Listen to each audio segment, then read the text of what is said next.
ದೇವರ ಪರಿಶುದ್ಧವಾದಂಥ ನಾಮಕ್ಕೆ ಸ್ತೋತ್ರ ಉಂಟಾಗಲಿ. ಪುನರುತ್ಥಾನ ನಂತರದ ಪ್ರಥಮ ಆರಾಧನೆಯಲ್ಲಿ ತಮ್ಮೆಲ್ಲರಿಗೂ ಕರ್ತನಾದ ಯೇಸು ಕ್ರಿಸ್ತನ ಸುಮಧುರವಾದಂಥ ನಾಮದಲ್ಲಿ ಆಹ್ವಾನಿಸುವಂತವರಾಗಿದ್ದೇವೆ. ಈ ಪರಿಶುದ್ಧ ಆರಾಧನೆಯನ್ನು ನಾವು ಪ್ರಾರಂಭ ಮಾಡುವ ಹಾಗೆ ಭಕ್ತಿ ಪೂರ್ವಕವಾಗಿಯೂ ಪ್ರಾರ್ಥನೆ ಪೂರ್ವಕವಾಗಿಯೂ ಆತನ ಸನ್ನಿಧಿಯನ್ನು ಸಮೀಪಿಸೋಣ, ಪ್ರಾರ್ಥನೆ ಮಾಡಿಕೊಳ್ಳೋಣ. ಸಮಸ್ತ ಭೂನಿವಾಸಿಗಳೇ, ಯೆಹೋವನಿಗೆ ಜಯಘೋಷ ಮಾಡಿರಿ, ಯೆಹೋವನನ್ನು ಸಂತೋಷದಿಂದ ಸೇವಿಸಿರಿ, ಉತ್ಸಾಹ ಧ್ವನಿ ಮಾಡುತ್ತಾ ಆತನ ಸನ್ನಿಧಿಗೆ ಬಂದಿರಿ. ನಮ್ಮನ್ನು ಅತ್ಯಧಿಕವಾಗಿ ಪ್ರೀತಿ ಮಾಡುವ ನಮ್ಮ ಪರಲೋಕದ ತಂದೆಯಾದ ದೇವರೇ, ಈ ಪರಿಶುದ್ಧ ಆರಾಧನೆಯಲ್ಲಿ ನಿನ್ನ ಮಕ್ಕಳಾದಂತಹ ನಮ್ಮನ್ನು ಪಾಲು ತೆಗೆದುಕೊಳ್ಳುವಂತೆ ನಡೆಸಿದ್ದಕ್ಕಾಗಿ ಸ್ತೋತ್ರ ಸಲ್ಲಿಸುವವರಾಗಿದ್ದೇವೆ. ಈ ಆರಾಧನೆಯ ಎಲ್ಲ ಅಂಶಗಳನ್ನು ಪ್ರತಿಷ್ಠೆ ಮಾಡು. ಆಡುವಂತಹ ಸಂಗೀತಗಳು, ಓದುವಂತ ನಿನ್ನ ವಾಕ್ಯಗಳು, ಕೂಡಿಸುವಂತ ಕಾಣಿಕೆಗಳು ಮತ್ತು ಕೇಳುವಂತ ನಿನ್ನ ಜೀವವುಳ್ಳ ವಾಕ್ಯಗಳು ನೀನು ಪ್ರತಿಷ್ಠೆ ಮಾಡು ಮತ್ತು ನಮ್ಮೆಲ್ಲರನ್ನ ನಿನ್ನ ಆತ್ಮೀಕವಾದಂತಹ ಬಲದಿಂದ ತುಂಬಿಸಿ ಆಶೀರ್ವದಿಸಬೇಕಾಗಿ, ಮಹಿಮೆ ಹೊಂದಿಕೊಳ್ಳಬೇಕಾಗಿ ಯೇಸುವಿನ ಮಧುರವಾದಂತಹ ನಾಮದಲ್ಲಿ ಬೇಡಿಕೊಂಡಿದ್ದೇವೆ ಪರಲೋಕದ ತಂದೆಯೇ, ಆಮೆನ್. ನಾವು ಸಭೆಯಾಗಿ ಎದ್ದು ನಿಂತುಕೊಂಡು ದೇವರನ್ನು ಸ್ತುತಿಸಿ ಕೊಂಡಾಡುವ ಹಾಗೆ ಸಂಗೀತಗಳಲ್ಲಿ 44ನೆಯ ಸಂಗೀತ ಮೊದಲನೆಯ ಮತ್ತು ಕೊನೆಯ ಚರಣವನ್ನು ನಾವು ಹಾಡಿಕೊಳ್ಳೋಣ.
ಉತ್ತರ ಪ್ರತ್ಯುತ್ತರಕ್ಕಾಗಿ ಕೀರ್ತನೆಗಳಲ್ಲಿ 111ನೆಯ ಕೀರ್ತನೆಯನ್ನು ನಾವು ಓದಿಕೊಳ್ಳೋಣ. ಮೊದಲನೇ ವಚನದಿಂದ 10ನೆಯ ವಚನದವರೆಗೆ. For our responsive reading, we shall read Psalm number 111, verses beginning from 1 to 10. ಯಾಹೋವನಿಗೆ ಸ್ತೋತ್ರ, ನಾನು ಯೆಹೋವನನ್ನು ಕೊಂಡಾಡುವೆನು. ಯಥಾರ್ಥರ ಕೂಟದಲ್ಲಿಯೂ ನೆರೆದ ಸಭೆಯಲ್ಲಿಯೂ ಮನಪೂರ್ವಕವಾಗಿ ಕೀರ್ತಿಸುವೆನು. ಯೆಹೋವನ ಕೃತ್ಯಗಳು ಮಹತ್ತಾದವುಗಳು, ಅವುಗಳಲ್ಲಿ ಸಂತೋಷಿಸುವವರು ಅವುಗಳನ್ನು ಧ್ಯಾನಿಸುವರು. ಆತನ ಕಾರ್ಯವು ಘನ ಮಾನಗಳುಳ್ಳದ್ದು, ಆತನ ನೀತಿಯು ಸದಾಕಾಲವೂ ಇರುವುದು. ಆದರೂ ತನ್ನ ಅದ್ಭುತ ಕೃತ್ಯಗಳ ಜ್ಞಾಪಕವನ್ನು ಉಳಿಯ ಮಾಡಿದ್ದಾನೆ. ಯೆಹೋವನ ದಯೆಯು ಕನಿಕರವೂ ಉಳ್ಳವರು. ತನ್ನಲ್ಲಿ ಭಯ ಭಕ್ತಿಯುಳ್ಳವರಿಗೆ ಆಹಾರವನ್ನು ಕೊಟ್ಟಿದ್ದಾನೆ. ತನ್ನ ಒಡಂಬಡಿಕೆಯನ್ನು ಯಾವಾಗಲೂ ನೆನಪಿನಲ್ಲಿಡುವನು. ಆದರೂ ಅನ್ಯ ಜನಗಳ ಸ್ವಾಸ್ಥ್ಯವನ್ನು ತನ್ನ ಪ್ರಜೆಗೆ ಕೊಡುವುದರ ಮೂಲಕ ಸ್ವಪ್ರತಾಪವನ್ನು ತೋರ್ಪಡಿಸಿದ. ಆತನ ಕೈ ಕೆಲಸಗಳು ನೀತಿ ಸತ್ಯತೆಗಳನ್ನು ಪ್ರಕಟಿಸುತ್ತವೆ. ಆತನ ನಿಯಮಗಳೆಲ್ಲ ಸ್ಥಿರವಾಗಿವೆ. ಅವು ದೃಢವಾದ ಆಧಾರವುಳ್ಳವು, ಯುಗಯುಗಾಂತರಕ್ಕೂ ಇರುವವು. ಸತ್ಯ ನೀತಿಗಳಿಗೆ ಸಾರವಾಗಿ ತಿಳಿಸಲ್ಪಟ್ಟಿದೆ. ಯೆಹೋವನು ತನ್ನ ಜನರಿಗೆ ವಿಮೋಚನೆಯುಂಟು ಮಾಡಿದ್ದಾನೆ. ತನ್ನ ಒಡಂಬಡಿಕೆಯನ್ನು ನಿತ್ಯಕ್ಕೂ ಸ್ಥಾಪಿಸಿದ್ದಾನೆ. ಆತನ ನಾಮವು ಪರಿಶುದ್ಧವೂ ಭಯಂಕರವೂ ಆಗಿದೆ. ಕೊನೆಯ ವಚನ ಒಟ್ಟಾಗಿ ಸೇರಿ ಓದಿಕೊಳ್ಳೋಣ. ಯೆಹೋವನ ಭಯವೇ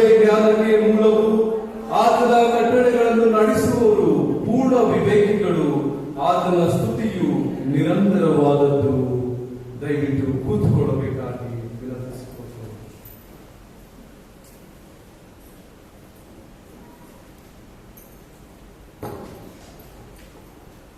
ಸ್ವಲ್ಪ ಸಮಯ ಪ್ರಾರ್ಥನೆಯಲ್ಲಿ ಕಳೆಯೋಣ.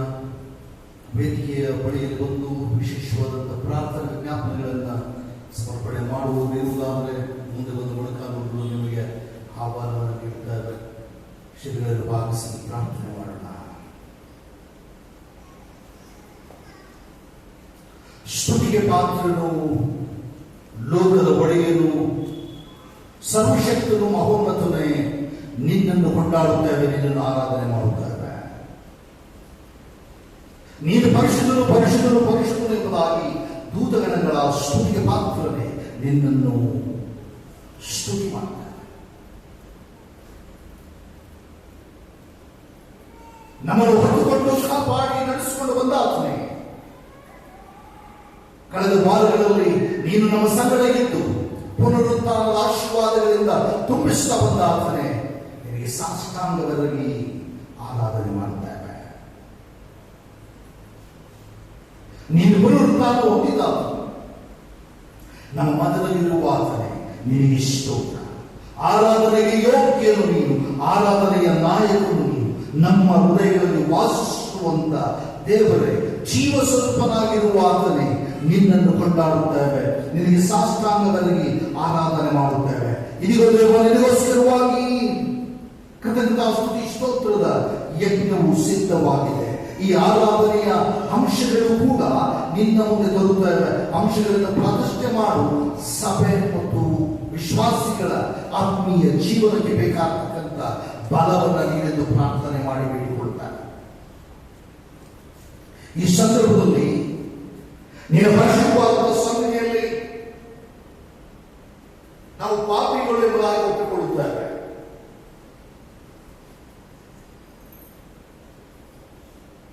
ನೀನು ಪುನರುತ್ಥಾನದ ಶಕ್ತಿಯಿಂದ ನಮ್ಮ ಪಾಪ ದೋಷಗಳನ್ನು ತೆಗೆದುಹಾಕಿ, ಪುನರುತ್ಥಾನದ ಶಕ್ತಿಯಿಂದ ನಮ್ಮ ದೋಷಗಳನ್ನು ತೆಗೆದುಹಾಕಿ ನಮ್ಮನ್ನು ಶುದ್ಧ ಮಾಡಲು ಪ್ರಾರ್ಥನೆ ಮಾಡಿ ಬೇಡಿಕೊಳ್ಳುತ್ತಾರೆ. ನಿರ್ಮಲವಾದಂತಹ ಮನಸ್ಸನ್ನ ಒದಗಿಸಿಕೊಡು. ಯಥಾರ್ಥತೆಯನ್ನು ನೀಡು. ಆದಿಯ ನೀನು ಧನ್ಯನೆಂಬುದಾಗಿ ನೀನು ಯಾರನ್ನು ಆರಿಸಿಕೊಂಡಿದೆಯೋ ಅಂತ ಶಿಷ್ಯರನ್ನಾಗಿ ನಮ್ಮನ್ನು ಶುದ್ಧಿಗೊಳಿಸಲು ಪ್ರಾರ್ಥನೆ ಮಾಡಿ ಬೇಡಿಕೊಳ್ತೇವೆ. ಆದಿಯಲ್ಲಿ ಪರಲೋಕದ ತಂದೆಯಾದ ದೇವರೇ, ಆ ಪುನರುತ್ಥಾನ ಹೊಂದಿದ ದಿನದಲ್ಲಿ ನೀನು ಶಿಷ್ಯರ ಮಧ್ಯದಲ್ಲಿ ಇದ್ದ. ಈ ದಿನ ನಮ್ಮ ಮಧ್ಯದಲ್ಲಿ ಇರುವ ಆತನೇ ನಿನಗೆ ಇಷ್ಟ. ಆಗಿನ ಶಿಷ್ಯರ ಭಯವನ್ನು ತೆಗೆದು ಹಾಕಿದಾತನೇ ಈ ದಿನ ಆ ಪುನರುತ್ಥಾನದ ಶಕ್ತಿಯಿಂದ ನಮ್ಮ ಪಾಪ ದೋಷಗಳನ್ನು ಮನ್ನಿಸಿ ಕ್ಷಮಿಸಿ ನೂತನವಾದ ಆತ್ಮನ ಆಶೀರ್ವಾದಗಳನ್ನ, ನೂತನ ಪುನರುತ್ಥಾನದ ಆಶೀರ್ವಾದಗಳನ್ನ ನೀನೆಂದು ಪ್ರಾರ್ಥನೆ ಮಾಡಿ ಬೇಡಿಕೊಳ್ಳುತ್ತಾರೆ. ಈ ಸಂದರ್ಭದಲ್ಲಿ ಈ ಆರಾಧನೆಯಲ್ಲಿ ಕೂಡಿ ಬಂದಿರುವಂತ ಪ್ರತಿಯೊಬ್ಬರನ್ನ ನೀನು ನೋಡುತ್ತಾ ಇರುವುದಕ್ಕಾಗಿ ಇಷ್ಟ. ಪರಲೋಕದಿಂದ ಬಾಗಿ ನೀನು ನೋಡುವ ದೇವರು, ಗಮನಿಸುವ ದೇವರು ನಮ್ಮ ಮಧ್ಯದಲ್ಲಿ ಇಳಿದು ಬರುವಾಗ ಎಲ್ಲಿ ಇಬ್ಬರು ಮೂವರೊಟ್ಟಾಗಿ ಸೇರ್ಪಡ್ತಾರೋ ಅಂತವರ ಮಧ್ಯದಲ್ಲಿ ಎಂಬುದಾಗಿ ವಾಗ್ದಾನ ಮಾಡಿದ ನಮ್ಮ ರಕ್ಷಕನೇ, ನಮ್ಮ ಒಡೆಯನೇ, ನಮ್ಮ ರಾಜನೇ, ನಮ್ಮ ಹೃದಯಗಳಲ್ಲಿಯೂ ನಮ್ಮ ಮನೆಗಳಲ್ಲಿಯೂ ಮನಗಳಲ್ಲಿಯೂ ನೀನು ಬರಬೇಕಾಗಿ ಪ್ರಾರ್ಥನೆ ಮಾಡಿ ಬೇಡಿಕೊಳ್ಳುತ್ತಾರೆ. ನೀತಿವಂತರ ಹೃದಯದಲ್ಲಿ ವಾಸ ಮಾಡುವ ನೀನು ಇಲ್ಲಿ ಕೂಡಿ ಬಂದಿರುವಂತಹ ಎಲ್ಲ ಹಿರಿಯರನ್ನ, ಯವನಸ್ಥರನ್ನ, ಕುಟುಂಬಗಳನ್ನ, ಮಕ್ಕಳನ್ನು ಕೂಡ ಆಶೀರ್ವದಿಸು.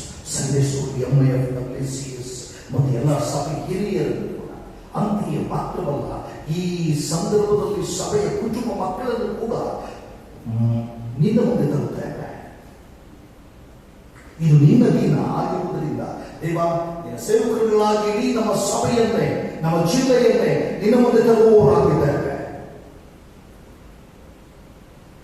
ನನ್ನ ಸಭೆ, ಈ ಸಭೆಯ, ಈ ಕೇಂದ್ರ ಸಭೆಯ ಕುಟುಂಬ ಮಕ್ಕಳು ಯಾವ ಯಾವ ಏರಿಯಾಗಳಲ್ಲಿ ವಾಸ ಮನೆಗಳಲ್ಲಿಯೂ ನೀನು ವಾಸವಾಗಿರು. ಪರಲೋಕದ ತಂದೆಯಾದ ದೇವರೇ, ಕರೋನಾ ವೈರಸ್ನ ಎರಡನೇ ಅಲೆ ಪುನಃ ಶಕ್ತಿಯನ್ನು ಪಡೆದುಕೊಂಡಿರುವಾಗ ತಂದೆಯಾದ ದೇವರೇ, ನೀನು ಎಲ್ಲವನ್ನ ಬದಲಾತನು, ಲೋಕವನ್ನು ಸೃಷ್ಟಿಸಿ ಲೋಕವನ್ನು ಪರಿಪಾಲನೆ ಮಾಡುವಾತನು. ಇದಕ್ಕೆ ಕಾರಣ ದೇವ ನಾವು ಪಾಪ ಮಾಡಿ ನಿನ್ನಿಂದ ಬಹುದೂರ ಹೋಗಿರುವುದರಿಂದ, ನಮ್ಮ ಪಾಪದ ದೆಸೆಯಿಂದ ಈ ಕಾಯಿಲೆ, ಇಂತಹ ರೀತಿಯ ಕಾಯಿಲೆಗಳನ್ನ ನಾವು ಅನುಭವಿಸ್ತಾ ಇದ್ದೇವೆ. ಮಾನವರು ನಿನಗೆ ತಿರುಗಿರುವುದರಿಂದ ಇಂತಹ ಕಾಯಿಲೆಗಳನ್ನ ನಾವು ಅನುಭವಿಸ್ತಾ ಇದ್ದೇವೆ. ನಮ್ಮ ಪಾಪ ದೋಷಗಳನ್ನು ಮನ್ನಿಸಲು ಪ್ರಾರ್ಥನೆ ಮಾಡಿ ಬೇಡಿಕೊಳ್ಳುವುದಾಗಿದ್ದೇವೆ. ಲೋಕದ ಮೇಲಿನ ಪಾಪಗಳನ್ನ, ಆ ಕಾಯಿಲೆಗಳನ್ನ, ಆ ರೋಗಗಳನ್ನ ಮತ್ತು ಆ ವೈರಸ್ಗಳನ್ನ ನಿರ್ಮೂಲ ಮಾಡಲು ಪ್ರಾರ್ಥನೆ ಮಾಡಿ ಬೇಡಿಕೊಳ್ತೇವೆ. ಆ ನಿಟ್ಟಿನಲ್ಲಿ ದೇವ, ಪ್ರಪಂಚ ಅನೇಕ ಮೂಲೆ ಸ್ಥಳಗಳಲ್ಲಿ ಲಾಕ್ಡೌನ್ಗಳು, ಸೀಲ್ಡೌನ್ಗಳಾಗಿ ಜನಜೀವನ ಅಸ್ತವ್ಯಸ್ತವಾಗಿ ಜನರು ಪರದಾಡುವಂತ ಪರಿಸ್ಥಿತಿ ಉಂಟಾಗಿದೆ. ಅನೇಕರು ದೇವ ಇಂತಹ ಪರಿಸ್ಥಿತಿಯಲ್ಲಿ ಕಣ್ಣೀರಿನಿಂದ ನಿರ್ಗತಿಕರಾಗಿ ಊಟವಿಲ್ಲದೆ ಪರಿಸ್ಥಿತಿಗಳನ್ನ ಎದುರಿಸ್ತಾ ಇದ್ದಾರೆ. ಆದ್ದರಿಂದ ನೀನು ನಂಬಿಕಸ್ಥನಾದಂತಹ ದೇವರು, ಎಲ್ಲ ಪರಿಸ್ಥಿತಿಗಳನ್ನ ಹತೋಟಿಗೆ ತರುವಂತಹ ದೇವರು ಆಗಿರುವುದರಿಂದ ಆ ಪುನರುತ್ಥಾನದ ಶಕ್ತಿಯಿಂದ ಈ ನಮ್ಮ ಪರಿಸ್ಥಿತಿ, ಲೋಕದ ಪರಿಸ್ಥಿತಿಯನ್ನ ಹತೋಟಿಗೆ ತರಬೇಕಾಗಿ ಪ್ರಾರ್ಥನೆ ಮಾಡಿ ಬೇಡಿಕೊಳ್ಳುತ್ತೇವೆ. ಆ ಮೂಲಕವಾಗಿ ನಾನು ಸಭೆ ವಾಸಿಸುವಂತ ಸ್ಥಳಗಳನ್ನು, ಏರಿಯಾಗಳನ್ನು ಕೂಡ ಶುದ್ಧಿಗೊಳಿಸು. ಈ ಲಾಕ್ಡೌನ್ಗಳಲ್ಲಿ ಕೂಡ ದೇವಾಲಯಗಳು ಮುಚ್ಚಲ್ಪಡುತ್ತಾ ಇರುವಾಗ ನೀನು ಆತ್ಮ ಸ್ವರೂಪನಾದಂತಹ ದೇವರು, ನೀನು ನಮ್ಮ ಕೇಂದ್ರ ಸಭೆಗೆ ನೀನು ಅನುಕೂಲಗಳನ್ನು ನೀನು ಮಾಡಿಕೊಡುತ್ತಾ ಇದ್ದಿ ಮತ್ತು ಸೋಷಿಯಲ್ ಡಿಸ್ಟೆನ್ಸ್ ಆಲೋಚನೆ ಮಾಡುವಂತ ಕೃಪೆ ನೀಡಿದ್ದಕ್ಕಾಗಿ ಸ್ತೋತ್ರ. ಇಡೀ ನಮ್ಮ ಸಭೆಯನ್ನ ನೀನು ಆಶೀರ್ವಾದ ಮಾಡು. ಈ ದಿನ ಮನೆಗಳಲ್ಲಿ ಕುಳಿತುಕೊಂಡು ಆನ್ಲೈನ್ ಆರಾಧನೆಯನ್ನು ವೀಕ್ಷಿಸುತ್ತಾ ನಿನ್ನ ಎದುರುಗಡೆ ಕುಳಿತಿರುವಂತಹ ಪ್ರತಿ ಕುಟುಂಬ ಮಕ್ಕಳನ್ನು ಕೂಡ ಆಶೀರ್ವಾದ ಮಾಡಲು ಪ್ರಾರ್ಥನೆ ಮಾಡಿ ಬೇಡಿಕೊಳ್ಳುತ್ತೇವೆ. ಅವರ ಪ್ರಾರ್ಥನೆಗಳನ್ನು ಕೂಡ ಕೇಳು.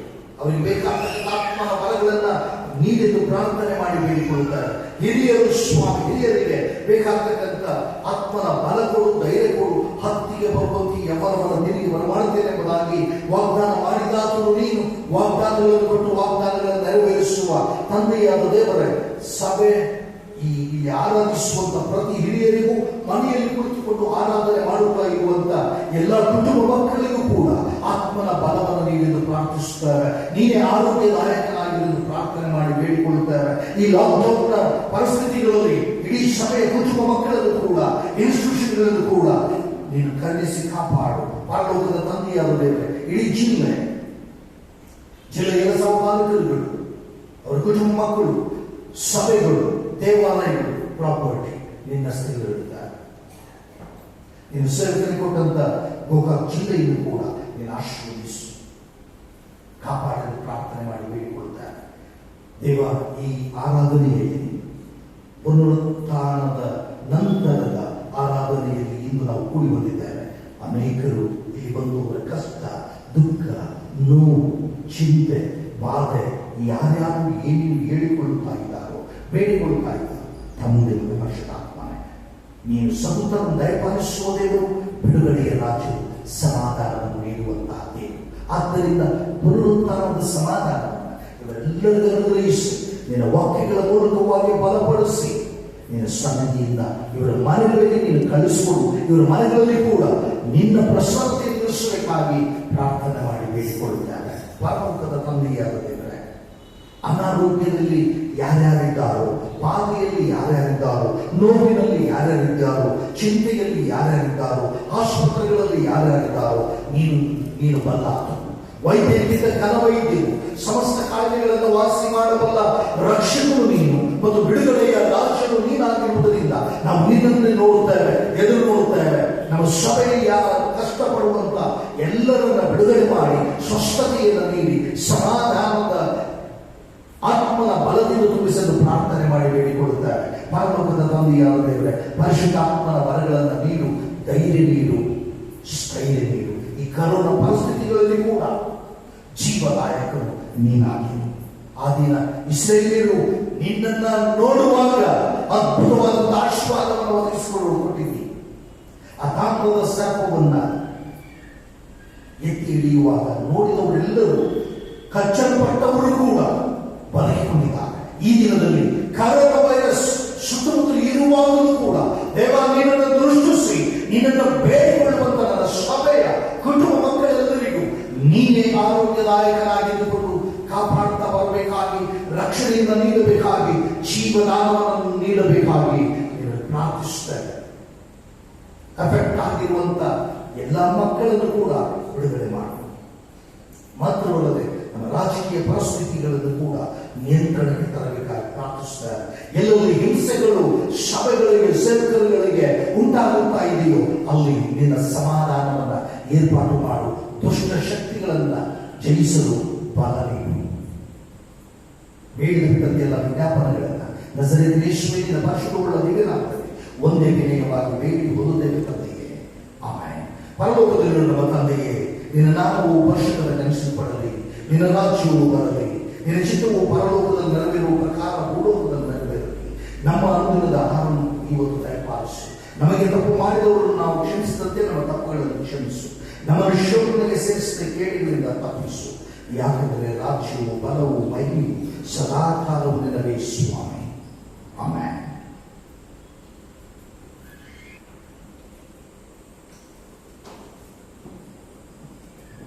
ಈ ಪರಿಶುದ್ಧ ಆರಾಧನೆಯ ದೇವರ ವಾಕ್ಯದ ಧ್ಯಾನಕ್ಕಾಗಿಯೂ ಮತ್ತು ಸತ್ಯವೇದ ಪಾರಾಯಣಕ್ಕಾಗಿಯೂ ಆಯಲ್ಪಟ್ಟಂತಹ ಸತ್ಯವೇದದ ಭಾಗವು ಶ್ರೀ ಯೋಹಾನನು ಬರೆದ ಸುವಾರ್ತೆ ಅದರ 20ನೇ ಅಧ್ಯಾಯ ವಚನ 9ನೇ ವಚನವನ್ನು ನಾವು ಓದಿ ಕೇಳೋಣ. The gospel according to saint John chapter 20 verse 9. 19ನೇ ವಚನ ವರ್ಸ್ 19.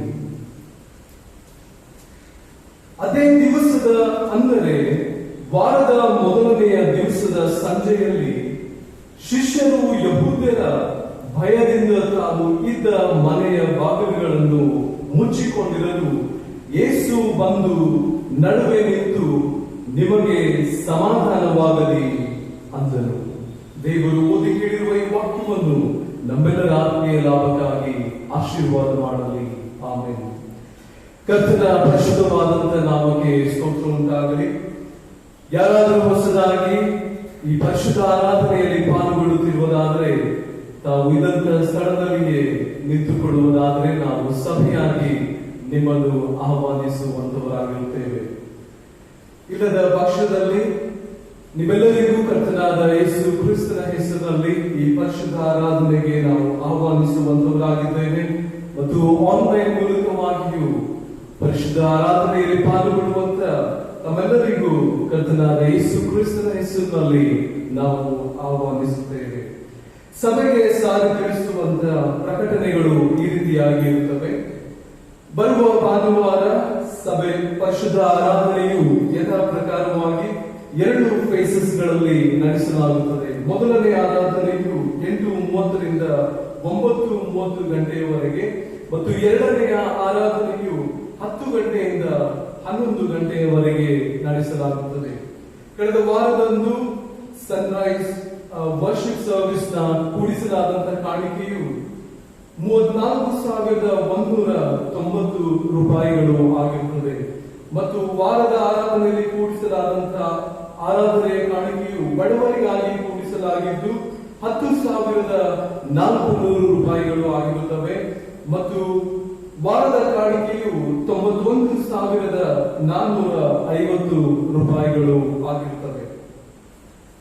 ಈಗಾಗಲೇ ನಾವು ಕೋವಿಡ್-19 ಸಂಬಂಧವಾಗಿ ಮುಂಜಾಗ್ರತಾ ಕ್ರಮಗಳನ್ನು ಕೈಗೊಳ್ಳುವ ಹಾಗೆ ಸಭೆಯಲ್ಲಿ ಪಾಲು ತೆಗೆದುಕೊಳ್ಳುವಂತ ಎಲ್ಲರೂ ಮಾಸ್ಕ್ಗಳನ್ನ ಕಡ್ಡಾಯವಾಗಿ ಧರಿಸಿಕೊಂಡು ಸಾಮಾಜಿಕ ಅಂತರವನ್ನು ಕಾಪಾಡಿಕೊಳ್ಳಬೇಕಾಗಿ ವಿನಂತಿಸಿಕೊಳ್ಳುತ್ತೇವೆ. ಕನ್ಫರ್ಮೇಶನ್ ಕ್ಲಾಸಸ್ಗಳು ಗುರುವಾರ 6ರಿಂದ 7:30 ಗಂಟೆಯವರೆಗೆ ನಡೆಸಲಾಗುತ್ತದೆ. ಮತ್ತು ಸಂಡೇ ಸ್ಕೂಲ್ ಸಹ 2 ಹಂತಗಳಲ್ಲಿ ಆರಾಧನೆಯ ಸಮಯದಲ್ಲಿ 8:30ರಿಂದ 9:30ರವರೆಗೆ ಮತ್ತು 10ರಿಂದ 11 ಗಂಟೆಯವರೆಗೆ ನಡೆಸಲಾಗುತ್ತದೆ. ತಮ್ಮ ಮಕ್ಕಳನ್ನು ಸಂಡೇ ಸ್ಕೂಲ್ಗಳಿಗೆ ಕಳುಹಿಸಲು ಮತ್ತು ಕಳುಹಿಸಿ ಪ್ರೋತ್ಸಾಹಿಸಬೇಕಾಗಿ ವಿನಂತಿಸಿಕೊಳ್ಳುತ್ತೇವೆ. ಈ ದಿನ ಪ್ರಿನ್ಸೆಸ್ ಸಿಲ್ವಿಯಾ ಜೋಸೆಫ್ ಅವರು ಸಂಡೇ ಸ್ಕೂಲ್ ಮಕ್ಕಳಿಗೆ ಕೇಕ್ ಗಳನ್ನ ಕೊಡುವಂತವರಾಗಿದ್ದಾರೆ. ದೇವರು ಅವರನ್ನು ಅವರ ಕುಟುಂಬಗಳನ್ನ ಆಶೀರ್ವಾದ ಮಾಡಲಿ. ಈ ವಾರದಲ್ಲಿ ಜನ್ಮದಿನವನ್ನು ಮತ್ತು ಮದುವೆಯ ವಾರ್ಷಿಕೋತ್ಸವಗಳನ್ನ ಆಚರಿಸಿಕೊಳ್ಳುವಂತವರ ಹೆಸರುಗಳು ಈ ರೀತಿಯಾಗಿರುತ್ತವೆ. 11ನೆಯ ದಿನಾಂಕದಂದು miss Sharon S Bukeri, Mr Amit S Doddannavar, Mr Shashikala S Bailur. 12ನೆಯ ದಿನಾಂಕದಂದು Mr Richard J Matthew, Mrs Priya B Jones, Mr Shirley R Mohare. 13ನೆಯ ದಿನಾಂಕದಂದು Mr Vijay Kumar Moses, Mr Kevin S John, Mr Rohan Tumkunte, Mrs Imla V Banagar, master Justin D Hanchinmani. 14ನೇ ದಿನಾಂಕದಂದು Mrs Neeti D Hosamani, master Aryan Anand Simon, Jayden Hunshal, Abraham Upar. 15ನೇ ದಿನಾಂಕದಂದು Mr Chandrashekar S ಬೆಳಿಕಟ್ಟಿ, Mr Aaron Byadi, Jairash Kalpal. 16ನೇ ದಿನಾಂಕದಂದು Mr Ravikumar K Hosamani, Mrs Sujatha S Kundargi, Mrs Sushila N Kamboji, Mrs Joyce Megal Muttalgi. 17ನೇ ದಿನಾಂಕದಂದು Mrs Sugandha D Mohare, Mr Benjamin Banna, master Jivi Banna, Mrs Lydia Bhaskar Mariyal, Mr Daniel A Bhavane, Mrs Grace Robert Jadhav. ಮದುವೆಯ ವಾರ್ಷಿಕೋತ್ಸವಗಳನ್ನು ಆಚರಿಸಿಕೊಳ್ಳುವಂತರು 11ನೆಯ ದಿನಾಂಕದಂದು mister Bhaskar Khanapure ಮತ್ತು ಮಿಸಸ್ ಸಲೋಮಿ ಖಾನಾಪುರೆ. 15ನೇ ದಿನಾಂಕದಂದು ಮಿಸ್ಟರ್ ದೇವಪುತ್ರ ಸೋನ್ಸ್ ಮತ್ತು Mrs Vinay Sons, Mr Raju M and Mrs Rani R Hosamani. So ಈ ಮದುವೆಯ ಪ್ರಕಟಣೆ ನಮ್ಮ ಸಭೆಯ ಸದಸ್ಯರಾದ Mr and Mrs Samuel Abnes ಎಂಬುವರ ಮಗನಾದ ಮಿಸ್ಟರ್ ಸೈಮನ್ ಆಬ್ನೆಸ್ ಎಂಬಾತನಿಗೂ ಹಾಗೂ ಬೇಕರ್ ಸಿಎಸ್ಐ ಚರ್ಚ್ ಒನ್ನೆಸ್ ವಾಡಿ ಸಭೆಯ ಸದಸ್ಯರು ಆದ ಮಿಸ್ಟರ್ ಅನಿಲ್ ಜಿ ಮೋಹಿತೆ ಎಂಬುವರ ಮಗಳಾದ ಮಿಸ್ಟರ್ ಲೇಖಾ ಅನಿಲ್ ಮೋಹಿತೆ ಎಂಬಾಕೆಗೂ ದಿನಾಂಕ 20ನೇ ಏಪ್ರಿಲ್ 2021ರಂದು 4 ಗಂಟೆಗೆ ಪರಿಶುದ್ಧ ವಿವಾಹವು ಇದೇ ನಮ್ಮ ಸೆಂಟ್ರಲ್ ಮೆಥೋಡಿಸ್ಟ್ ಚರ್ಚ್ ನಲ್ಲಿ ಜರುಗಿಸಲಾಗುವುದು. ಈ ಮದುವೆಯ ಸಂಬಂಧವಾಗಿ ಏನಾದರೂ ಅಡ್ಡಿ ಅಭ್ಯಂತರಗಳು ಇದ್ದಲ್ಲಿ ಸಭಾಪಾಲಕರಿಗೆ ಲಿಖಿತ ರೂಪದಲ್ಲಿ ತಿಳಿಸತಕ್ಕದ್ದು. ಇಲ್ಲದ ಪಕ್ಷದಲ್ಲಿ ಈ ಮದುವೆಯನ್ನು ದೇವರು ಆಶೀರ್ವಾದ ಮಾಡುವಂತೆ ತಮ್ಮ ಕುಟುಂಬ ಪ್ರಾರ್ಥನೆಗಳಲ್ಲಿ ನೆನೆಸಿಕೊಳ್ಳಬೇಕಾಗಿ ವಿನಂತಿಸಿಕೊಳ್ಳುತ್ತೇವೆ. ಇದು 2ನೆಯ ಪ್ರಕಟಣೆಯಾಗಿರುತ್ತದೆ. ಜನ್ಮ ದಿನವನ್ನು, ಮದುವೆಯ ವಾರ್ಷಿಕೋತ್ಸವವನ್ನು ಮತ್ತು ನೂತನ ಕುಟುಂಬವನ್ನ ಕಟ್ಟುವುದಕ್ಕಾಗಿ ಸಿದ್ಧವಾಗುವಂತಹ ಯವನಸ್ಥರು ಈ ಪರಿಶುದ್ಧ ಆರಾಧನೆಯಲ್ಲಿ ಇರುವುದಾದರೆ ಇದ್ದಂತ ಸ್ಥಳದಲ್ಲಿಯೇ ನಿಂತುಕೊಳ್ಳಬೇಕಾಗಿ ವಿನಂತಿಸಿಕೊಳ್ಳುತ್ತೇವೆ. ನಿಮಗಾಗಿ ಪ್ರಾರ್ಥನೆ ಮಾಡಲಾಗುವುದು. ನಮ್ಮ ಶಿರಗಳನ್ನು ಭಾಗಿಸಿ ಪ್ರಾರ್ಥನೆ ಮಾಡಿಕೊಳ್ಳೋಣ. ಜೀವ ಸ್ವರೂಪನಾದ ಪರಲೋಕದ ತಂದೆಯಾದ ದೇವರೇ, ಜನ್ಮ ದಿನವನ್ನು ಕಾಣುವಂತಹ ಸೌಭಾಗ್ಯದಲ್ಲಿ ನೀನು ನಡೆಸುವುದಕ್ಕಾಗಿ ಸ್ತೋತ್ರಗಳನ್ನು ಸಲ್ಲಿಸುತ್ತೇವೆ. ಕಳೆದ ವರ್ಷಗಳಲ್ಲಿ ಸ್ವಾಮಿ ನೀನು ಅವರ ಜೊತೆಯಲ್ಲಿ ಇದ್ದ ಹಾಗೆ ನೂತನ ವರ್ಷದಲ್ಲಿ ನೂತನ ಬಲವನ್ನು, ನೂತನ ಆರೋಗ್ಯವನ್ನ ದಯಪಾಲಿಸಬೇಕಾಗಿ ನಾವು ಬೇಡುವಂತವರಾಗಿದ್ದೇವೆ. ಮತ್ತು ವಿಶೇಷವಾಗಿ ಮದುವೆಯ ವಾರ್ಷಿಕೋತ್ಸವವನ್ನು ಆಚರಿಸಿಕೊಳ್ಳುವಂತ ನಿನ್ನ ಮಕ್ಕಳಿಗಾಗಿ ಸ್ತೋತ್ರ. ಅವರ ಕುಟುಂಬಗಳು ನಿನ್ನ ವಾಕ್ಯಗಳೆಂಬ ಅಸ್ಥಿವಾರಗಳ ಮೇಲೆ ಕಟ್ಟಲ್ಪಟ್ಟು ನಿನ್ನಲ್ಲಿ ಭಯ ಭಕ್ತಿಯುಳ್ಳವರಾಗಿಯೂ ಪ್ರೀತಿ, ಅನುಕೂಲತೆ, ಐಕ್ಯತೆಯಲ್ಲಿಯೂ ಬೆಳೆದು ನಿನಗೆ ಮಹಿಮೆ ತರುವಂತಹ ಸಾಕ್ಷ್ಯ ಕುಟುಂಬವಾಗುವಂತೆ ಕೃಪೆಯನ್ನು ಗ್ರಹಿಸು. ಈ ನೂತನ ವರ್ಷದಲ್ಲಿ ನಿನ್ನ ನೂತನ ದಿವ್ಯ ಆಶೀರ್ವಾದಗಳನ್ನ ಸುರಿಯ ಮಾಡಬೇಕಾಗಿ ಬೇಡುವಂತವರಾಗಿದ್ದೇವೆ. ಮತ್ತು ನೂತನ ಕುಟುಂಬವನ್ನ ಕಟ್ಟುವುದಕ್ಕಾಗಿ ಸಿದ್ಧವಾಗುವಂತ ಸೈಮನ್ ನಿನ್ನ ಮಗನಿಗಾಗಿಯೂ ಪ್ರಾರ್ಥಿಸುವಂತವರಾಗಿದ್ದೇವೆ. ಲೇಖ ನಿನ್ನ ಮಗಳಿಗಾಗಿಯೂ ಪ್ರಾರ್ಥಿಸುತ್ತೇವೆ. ಕರ್ತನೆ, ಅವರ ದಾಂಪತ್ಯ ಜೀವಿತವನ್ನ ನೀನು ಆಶೀರ್ವಾದ ಮಾಡು. ಈ ಕುಟುಂಬವು ಸಾಕ್ಷ್ಯ ಕುಟುಂಬವಾಗಿ ಈ ಲೋಕದಲ್ಲಿ ಕಟ್ಟಲ್ಪಟ್ಟು ನಿನ್ನ ಮಹಿಮೆಗಾಗಿ ಜೀವಿಸುವಂತೆ ಕೃಪೆಯನ್ನು ಗ್ರಹಿಸಬೇಕಾಗಿ ಈ ಎಲ್ಲಾ ವಿಜ್ಞಾಪನೆಗಳನ್ನು ನಿನ್ನ ಸನ್ನಿಧಿಯಲ್ಲಿ ನಾವು ಒಪ್ಪಿಸಿಕೊಡುತ್ತಾ ನೀನು ನಿನ್ನ ದಿವ್ಯ ಆಶೀರ್ವಾದಗಳಿಂದಲೂ, ಆರೋಗ್ಯದಿಂದಲೂ, ಸಮೃದ್ಧಿಯಿಂದಲೂ, ಶಾಂತಿ ಸಮಾಧಾನದಿಂದ ತುಂಬಿಸಿ ಕೈ ಹಿಡಿದು ನಡೆಸಬೇಕಾಗಿ ಯೇಸುವಿನ ಮಧುರವಾದ ನಾಮದಲ್ಲಿ ಬೇಡಿಕೊಂಡಿದ್ದೇವೆ ಪರಲೋಕದ ತಂದೆಯೇ, ಆಮೆನ್. ಈ ಸಂದರ್ಭದಲ್ಲಿ ನಾವು ದೇವರನ್ನ ಸ್ತುತಿಸಿ ಕೊಂಡಾಡುವ ಹಾಗೆ, ದೇವರ ನಿತ್ಯ ಜೀವವುಳ್ಳ ವಾಕ್ಯಗಳನ್ನ ಕೇಳುವುದಕ್ಕಾಗಿ ಸಿದ್ಧ ಮಾಡಿಕೊಡುವ ಹಾಗೆ ನಾವು ಸಭೆಯಾಗಿ ಎದ್ದು ನಿಂತುಕೊಂಡು ಸ್ತುತಿ ಗೀತೆಯನ್ನ ಹಾಡಿಕೊಳ್ಳೋಣ.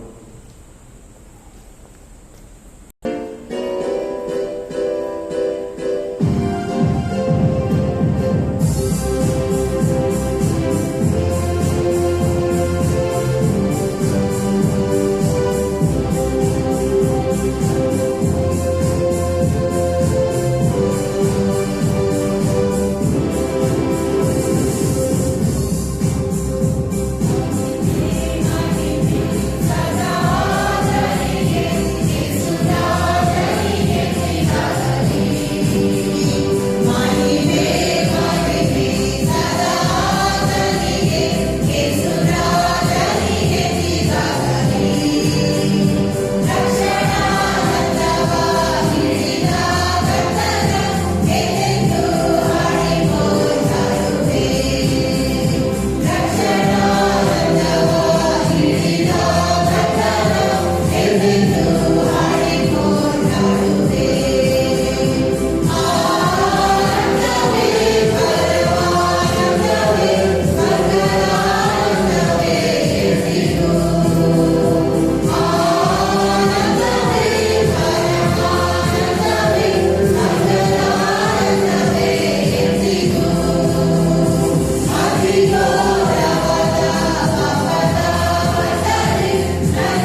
ವಹಿಸಿಕೊಂಡು ಆತ್ಮನ ಕಣ್ಣುಗಳನ್ನು ತೆರೆಯುವ. ಇದುವೇ ದೇವ ನಮ್ಮನ್ನ ಈ ಸಂದರ್ಭದಲ್ಲಿ ವಾಕ್ಯ ಆಲಿಸುವುದಕ್ಕೋಸ್ಕರವಾಗಿ ಬಂದಿರುವಂತಹ ನಿನ್ನ ಮಗಳೊಂದಿಗೆ ನೀನು ನೇರವಾಗಿ ನೀನು ಮಾತನಾಡಿದ ಪ್ರಾರ್ಥನೆ ಮಾಡಿ ಬೇಡಿಕೊಳ್ಳುತ್ತಾರೆ. ನೀನು ಸೇವಕನಾಗಿ ನೋಡಿದ ನನ್ನನ್ನು ನೀನು ಸಾಧನವಾಗಿ ಉಪಯೋಗಿಸಿಕೊ. ನೀನು ಮಹಿಮೆ ಹೊಂದಬೇಕಾಗಿ ಯೇಸುವಿನ ನಾಮದಲ್ಲಿ ಬೇಡಿದ್ದೇವೆ ತಂದೆ, ಆಮೆನ್. ದಯವಿಟ್ಟು ಕುಳಿತುಕೊಳ್ಳಬೇಕಾಗಿ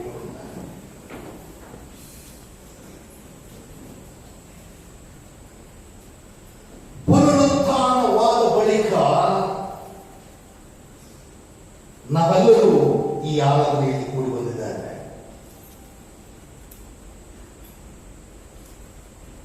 ಪುನರುತ್ಥಾನವಾದ ನಂತರದ ಆರಾಧನೆಗಾಗಿ ಯೇಸು ಕ್ರಿಸ್ತನ ನಾಮದಲ್ಲಿ ನಿಮ್ಮೆಲ್ಲರಿಗೂ ಕೂಡ ಸ್ವಾಗತ ಮಾಡುವವರಾಗಿದ್ದಾರೆ. ಸಂಗೀತಗಾರನು 44ನೇ ಸಂಗೀತ ಕೊನೆಯ ಒಂದು ಸಾಲು ಹೀಗೆ ಹಾಡ್ತಾನೆ. ಹೀಗೆ ಅದರಲ್ಲಿ ಬರೆಯಲ್ಪಟ್ಟಿದೆ, ಎಂದೆಂದಿಗೂ ನಾ ಬಿಡೆನು ನಿನ್ನಾಮ ಸ್ಮರಣೆ. ನೋಡ್ರಿ ಎಂತ ಸಾಲು ಅಂದ್ರೆ, ಕರುಣ ಇದ್ದರೂ ನಿನ್ನ ನಾಮಸ್ಮರಣೆ ಬಿಡುವುದಿಲ್ಲ, ನಾನು ಕಾಯಿಲೆಯಲ್ಲಿದ್ದರೂ ನಿನ್ನ ನಾಮಸ್ಮರಣೆ ಬಿಡುವು, ನಾನು ಸಂತೋಷದಲ್ಲಿದ್ದರೂ ನಿನ್ನ ನಾಮಸ್ಮರಣೆ ಬಿಡೆನು, ನಾನು ಸಾಯುವಾಗಲು. ಎರಡನೇ ಸಾಲು ಬರೀತಾರೆ, ಎಂದ್ರಾಗ ಸಾವಿನಲ್ಲಿಯೂ ಈ ಶ್ರೇಷ್ಠ ಹೆಸರು ಅಂದರೆ ಯೇಸು ಎಂಬ ಶ್ರೇಷ್ಠ ಹೆಸರು ಎಂಬುದಾಗಿ ಬಹಳ ಸುಂದರವಾಗಿ ನಾವು ಅರ್ಥ ಮಾಡಿಕೊಳ್ಳಬೇಕಾಗಿದೆ. ಕರ್ತನಲ್ಲಿ ಪ್ರಿಯವಾದವರೇ, ಈ ದಿನ ಅನೇಕ ಕಡೆಗಳಲ್ಲಿ ಲಾಕ್ಡೌನ್ ಕೂಡ ಆಗಿದೆ. ಮತ್ತು ಮಾತ್ರವಲ್ಲ, ಇಡೀ ನಮ್ಮ ಮೆಥೋಡಿಸ್ಟ್ ಚರ್ಚ್ಗಳು ಕೂಡ, ಮಾತ್ರವಲ್ಲ CSI, CNI ಎಲ್ಲ ಚರ್ಚ್ಗಳು ಕೂಡ ಲಾಕ್ಡೌನ್ ಆಗಿಬಿಟ್ಟಿವೆ. ಕರ್ತನನ್ನ ಸ್ತುತಿಸಬೇಕು. ನಮ್ಮ ಕೇಂದ್ರ ಸಭೆ ಆರಾಧನೆಗಳು ಅಚ್ಚುಕಟ್ಟಾಗಿ ಕೋವಿಡ್-19 ಎಲ್ಲ ಅಂಶಗಳನ್ನ ಗಮನದಲ್ಲಿಟ್ಟುಕೊಂಡು ಈ ಆರಾಧನೆಗಳನ್ನ ನಾವು ನಡೆಸ್ತಾ ಇದ್ದೇವೆ. ಅಡಾಕ್ ಕಮಿಟಿಯ ಒಂದು ಮಾರ್ಗದರ್ಶನದಲ್ಲಿ ಕರ್ತನು ನಮ್ಮ ಸಭೆಗಳನ್ನ, ನಮ್ಮ ಸಭೆಯ ಎಲ್ಲ ಕುಟುಂಬ ಮಕ್ಕಳನ್ನು ಕೂಡ ಆಶೀರ್ವಾದ ಮಾಡಿ. ಈ ಕೋವಿಡ್-19 ಪ್ರಾರಂಭದಿಂದ ಇಲ್ಲಿವರೆಗೆ ಅನೇಕರು ಈ ವರ್ಷ ನಾವು ಗುಡ್ ಫ್ರೈಡೆ ಆಚರಣೆ ಮಾಡುತ್ತೇವೆ, ಈಸ್ಟರ್ ಆಚರಣೆ ಮಾಡುತ್ತಾ ಇದ್ದೆವು. ಕಳೆದ ವರ್ಷಕ್ಕೂ ಮಾಡಲಿಲ್ಲ, ಈ ವರ್ಷ ನಮಗೆ ಸಿಗ್ತದೋ ಇಲ್ಲೋ ಎನ್ನುವಂತ ಅನೇಕ ಪ್ರಶ್ನೆಗಳು ನಮ್ಮಲ್ಲಿ ಅನೇಕ ಜನರಿಗೆ ಬಂದಿರಲಿಕ್ಕೆ ಸಾಧ್ಯ.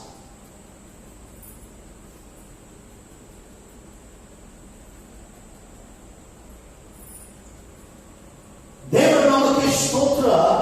ದೇವರ ಅದ್ಭುತವನ್ನು ಮಾಡಿ ಈ ವರ್ಷ ಗುಡ್ ಫ್ರೈಡೆ, ಈಸ್ಟರ್ ಅದ್ಭುತವಾದಂತಹ ರೀತಿಯಿಂದ ದೇವರು ನಾವೆಲ್ಲರೂ ಪಾಲ್ಗೊಂಡು ಆರಾಧನೆ ಮಾಡುವ ಹಾಗೆ ಮಾಡಿದ್ದಾರೆ. Praise the Lord. ಕರ್ತನ ನಾಮಕ್ಕೆ ಸ್ತೋತ್ರ.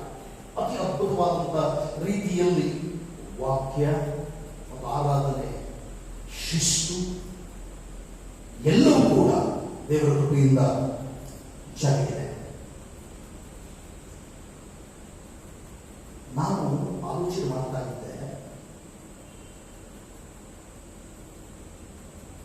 ಪ್ರಾರಂಭದಲ್ಲಿ ಯೇಸು ಸ್ವಾಮಿ ಪುನರುತ್ಥಾನವಾದಂಥ ದಿನಕ್ಕೂ ಈ ದಿನಕ್ಕೂ ಏನಾದರೂ ವ್ಯತ್ಯಾಸ ಇದೆಯಾ? ಯೇಸು ಸ್ವಾಮಿ ಸಮಾಧಿಯೊಳಗೆ ಆತನ ದೇಹ ಇಡಲ್ಪಟ್ಟಿದೆ. ವಾರದ ಮೊದಲನೇ ದಿನ ಆತನು ಒಳಗಿನಿಂದ ಎದ್ದು ಬರ್ತಾ ಇದ್ದಾನೆ. ಅಂದಿನ ಪರಿಸ್ಥಿತಿ ಹೇಗಿತ್ತು ಒಂದು ಸಾರಿ ನಾನು ನಿಮ್ಮ ಮುಂದೆ ತರ್ತೇನೆ. ಲಾಕ್ಡೌನ್ ಆಗಿತ್ತು. ಸತ್ಯವೇದ ನೀವು ಸರಿಯಾಗಿ ಓದುವುದಾದರೆ ಅಂದು ಕೂಡ ಲಾಕ್ಡೌನ್ ಆಗಿತ್ತು. ಶಿಷ್ಯರು ಕೂಡ ಲಾಕ್ಡೌನ್ ಮಾಡಿಕೊಂಡಿದ್ರು, ಸೆಲ್ಫ್ ಕ್ವಾರಂಟೈನ್ ಮಾಡಿಕೊಂಡಿದ್ರು. ಎಲ್ಲರೂ ಒಂದೇ ರೂಮಲ್ಲಿ ಏನ್ ಮಾಡಿದ್ರಂತೆ? ಬಾಗಿಲು ಮುಚ್ಚಿಕೊಂಡಿದ್ರು. ಅವತ್ತು ಯಾವ ವೈರಸ್ಸಿನ ಚಿಂತೆ ಭಯ ಇತ್ತು ಅಂದ್ರೆ ಯಹೂದ್ಯರ ನಾಯಕರುಗಳ ಕಣ್ಣಿಗೆ ಬಿದ್ದರೆ ನಮ್ಮನ್ನು ಕೊಂದು ಬಿಡ್ತಾರೆ ಅನ್ನುವಂತ ಆ ಭಯ ಇತ್ತು ಅವರಲ್ಲಿ. ಇವತ್ತು ನಮಗೆ ಕರೋನಾ ವೈರಸ್ನ ಭಯ ಇದೆ, ಅವರ ಭಯ ಇದೆ, ನಮಗೂ ಭಯ ಇದೆ. ಅವ್ರಿಗೂ ಭಯ ಇತ್ತು, ನಮಗೂ ಭಯ ಇದೆ. ಅವರು ಲಾಕ್ಡೌನ್ ಆಗಿದ್ದಾರೆ, ನಾವು ಲಾಕ್ಡೌನ್ ಆಗಿದ್ದಾರೆ. ಇಡೀ ಪ್ರಪಂಚ ಆ ದಿನ 12 ಮತ್ತು ಕೆಲವು ಜನ ಲಾಕ್ಡೌನ್, 11 ಜನ ಮತ್ತು ಇನ್ನು ಕೆಲವು ಸ್ತ್ರೀಯರು ಲಾಕ್ಡೌನ್ ಆಗಿರ್ಬೋದು. ಆದರೆ ಇಡೀ ಪ್ರಪಂಚ ಲಾಕ್ಡೌನ್ ಆಗಿದೆ. ಈ ಪುನರುತ್ಥಾನದ ಸಮಯಕ್ಕೆ ವ್ಯತ್ಯಾಸ ಏನೂ ಇಲ್ಲ. ಅಂದು ಯಹೂದ್ಯರ ನಾಯಕರು ಬಂದು ಕೊಲ್ತಾರೆ ಅನ್ನುವಂಥ ಭಯ ಇತ್ತು. ಇಂದು ಕೋವಿಡ್-19 ನಮ್ಮನ್ನು ಕೊಲ್ತದೆ ಅಂತ ಭಯ ಇದೆ. ಮಾಸ್ಕ್ ಧರಿಸುತ್ತಾ ಇರುತ್ತೆ, ಮಾಸ್ಕ್ ಹಾಕಿಕೊಂಡು ಸ್ವಲ್ಪ ಉಸಿರಾಡಲಿಕ್ಕೆ ಟೈಮ್ ಸ್ವಲ್ಪ ಇಟ್ಕೊಳ್ರಿ. ಯಾಕಂದ್ರೆ ಇಲ್ಲಿ ಬಂದವರಿಗೆ ಎಲ್ಲರಿಗೂ ಅನುಕೂಲ ಆಗಬೇಕು. ಆಗಿನ ಪರಿಸ್ಥಿತಿ ಭಯವೇ, ಈಗಿನ ಪರಿಸ್ಥಿತಿ ಕೂಡ ಭಯವೇ. ಅಂತಹ ಸಂದರ್ಭದಲ್ಲಿ ಮೊಟ್ಟ ಮೊದಲನೆಯ ಪುನರುತ್ಥಾನದಲ್ಲಿ ಯೇಸು ಸ್ವಾಮಿ ಏನನ್ನ ಬೋಧಿಸಿದರು, ಆ ಭಯದಲ್ಲಿ ಏನನ್ನ ಬೋಧಿಸಿದರು? ಮೊಟ್ಟ ಮೊದಲನೇದಾಗಿ ನೋಡ್ರಿ, ಯೋಹಾನ ಬರೆದ ಸುವಾರ್ತೆ ಓದಿದ ಒಂದೇ ಭಾಗದಲ್ಲಿ ಕೆಲವು ಸಂಗತಿಗಳನ್ನ ನಾನು ನಿಮ್ಮ ಮುಂದೆ ತರಲಿಕ್ಕೆ ಇಷ್ಟಪಡ್ತೇನೆ. 19ನೇ ವಚನ. ಅದೇ ದಿವಸ ಅಂದ್ರೆ ವಾರದ ಮೊದಲನೇ ದಿವಸದ ಸಂಜೆಯಲ್ಲಿ ಶಿಷ್ಯರು ಯಹೂದ್ಯರ ಭಯದಿಂದ ತಾವು ಇದ್ದ ಮನೆಯ ಬಾಗಿಲುಗಳನ್ನು ಮುಚ್ಚಿಕೊಂಡಿರಲು ಯೇಸು ಬಂದು ನಡುವೆ ನಿಂತುಕೊಂಡರು. ಮೊದಲನೇದಾಗಿ ಬಾಗಿಲು ಮುಚ್ಚಲ್ಪಟ್ಟಿದೆ, ಲಾಕ್ಡೌನ್ ಆಗಿದೆ, ಸೆಲ್ಫ್ ಕ್ವಾರಂಟೈನ್ ಮಾಡಿಕೊಂಡಿದ್ದಾರೆ. ಪುನರುತ್ಥಾನದ ಯೇಸು ಆ ಬಾಗಿಲನ್ನು ಒಳಗಿನಿಂದ ಬರ್ತಾನೆ, ನಡುವೆ ಬಂದು ನಿಲ್ತಾನೆ. ಎಂತ ಆಶೀರ್ವಾದ ಇದೆ! ಏಕೆಂದ್ರೆ ಪಾಪಿಗಳನ್ನು ಹುಡುಕಿ ರಕ್ಷಿಸಲು ಸಾಕ್ಷಾತ್ ದೇವರೇ ನರಾವತಾರ ಎತ್ತಿ ಮನುಷ್ಯರ ಮಧ್ಯ ಬಂದಾತನು. ಹಾಗೆಯೇ ಪುನರುತ್ಥಾನವಾದ ಬಳಿಕ ಯಾರನ್ನ ನೆನಪು ಮಾಡಿಕೊಳ್ತಾ ಇದ್ದಾನಂದ್ರೆ ಯೇಸು ಸ್ವಾಮಿ ಯೇಸುವನ್ನ ಹಿಡಿಯುವಾಗ ಓಡಿ ಹೋದ, ಚದರಿ ಹೋದ ಶಿಷ್ಯರನ್ನ ನೆನಪು ಮಾಡಿಕೊಳ್ಳುತ್ತಾ ಇದ್ದಾನೆ. ಶಿಲುಬೆಯ ಮೇಲೆ ನಿಂತು ನೋಡ್ತಾ ಇದ್ದಾನೆ. ಸ್ತ್ರೀಯರನ್ನ ಬಿಟ್ಟು, ಕೆಲವು 1-2 ಶಿಷ್ಯರನ್ನು ಬಿಟ್ಟು ಯಾವ ಶಿಷ್ಯರು ಇಲ್ಲ, ಅಂತವರನ್ನ ನೆನಪು ಮಾಡಿಕೊಳ್ತಾ ಇದ್ದಾನೆ.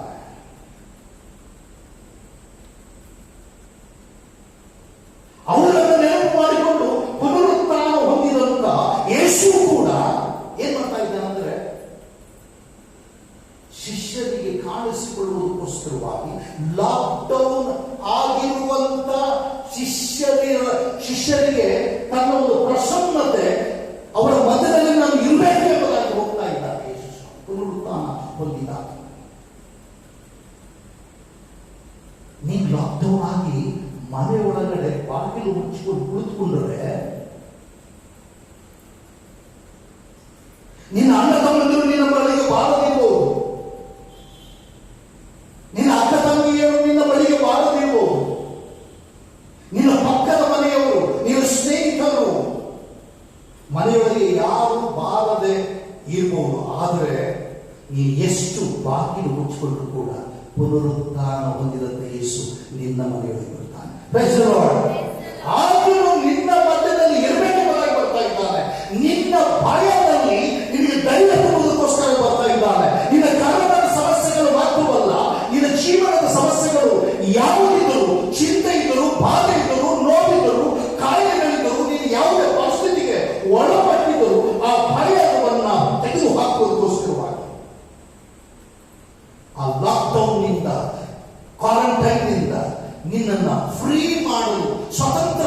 ಮಾಡಲು ಆತನು ನಿನ್ನ ಪುನರುತ್ಥಾನ ಹೊಂದಿದಾಗಲೂ ನೀನು ಲಾಕ್ಡೌನ್ ಆದರೂ ನಿನ್ನ ಮನೆಯೊಳಗೆ ಬಂದ.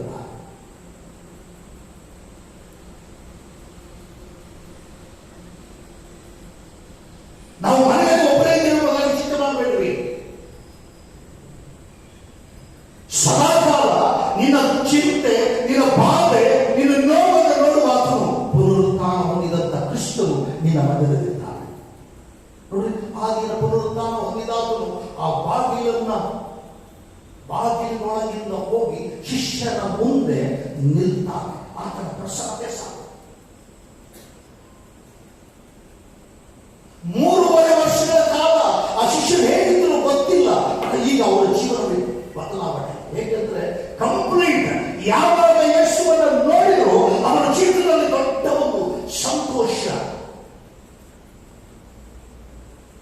ಮತ್ತೆ ಮುಂದೆ ನಾವು ನೋಡ್ತೇವೆ, ಮುಂದೆ ನಾನು ಹೇಳ್ತೇನೆ.